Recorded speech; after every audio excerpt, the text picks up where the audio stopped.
Okay, I'm just gonna do a real quick review of tonight's SmackDown. It was pretty good, you know, kind of like Raw.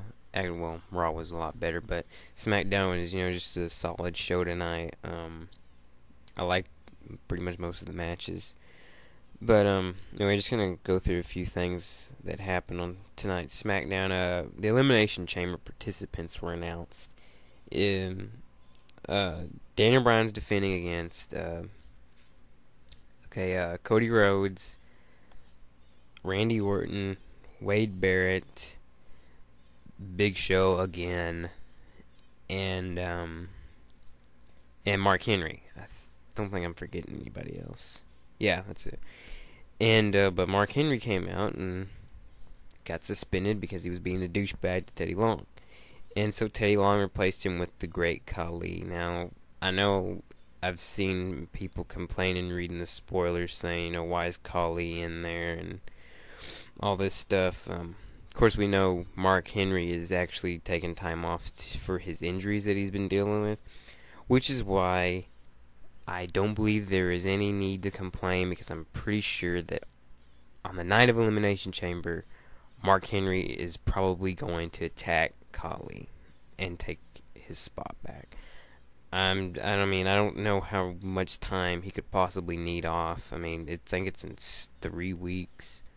So, in all likelihood, Mark Henry will be healed up by then to be in the chamber. So, I'm not really throwing a fit about Khali being in there, even though he hasn't been around in months. It doesn't matter, because I don't think he's actually going to be in the match. Sheamus beat Cody Rhodes in a non-title match. This was a good match. Sheamus is a new finisher, by the way. It's pretty cool looking. Um, Hacksaw Jim Duggan made an appearance, teaming up with Santino. More Daniel Bryan, Big Show boringness. I really don't know what they were talking about in their. Daniel Bryan was cutting a promo, and I don't even know what he was talking about.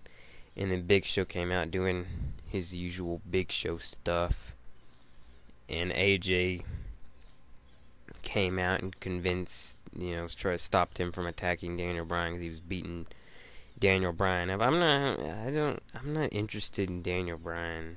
Like, he's not.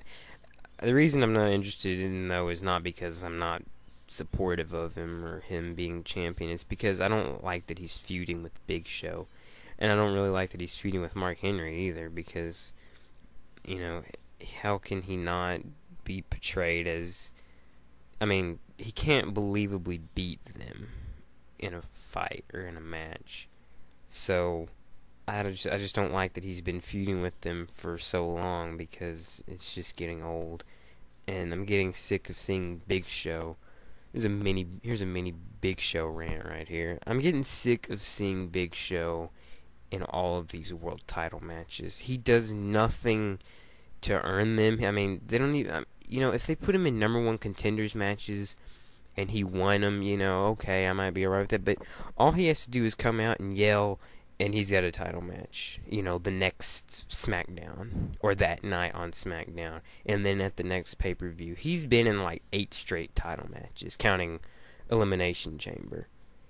It's just ridiculous that Big Show is getting all these world title matches. I don't understand, like, what's the WWE's obsession with Big Show right now. Like, just the way that they're portraying him. I already talked about this in my Rumble video, how he just came out there and was throwing everybody out. After he'd already lost to Daniel Bryan. I didn't really have a problem with him being in the Rumble. It was just the way he was in it. He was like unstoppable or something. I just don't understand what they're doing with Big Show, why they're just obsessed with him. He comes. It's the same thing every week. Daniel Bryan talks, Big Show comes out and gets mad. So I'm just tired of that. There was a Divas match tonight. They did it, and Natalia farted again. I think that's funny, actually, because I'm not a fan of Natalia's. I don't really like her that much. And Randy Orton and Wade Barrett had a pretty good no disqualification match. Randy Orton won, of course, kind of the payoff. I hope it's the payoff, because I think Wade Barrett needs to move on to somebody that he can beat at WrestleMania. And they'll probably, of course, they'll be in the chamber. So anyway, that's all for this week's review of SmackDown. Subscribe to my channel. Follow me on Twitter at AmazingJosh92. I think I have the link on my channel page on the little profile thing. I'm just plugging my Twitter here. Hey, WWE does it all the time. So anyway, follow me on Twitter. That's all. Good night.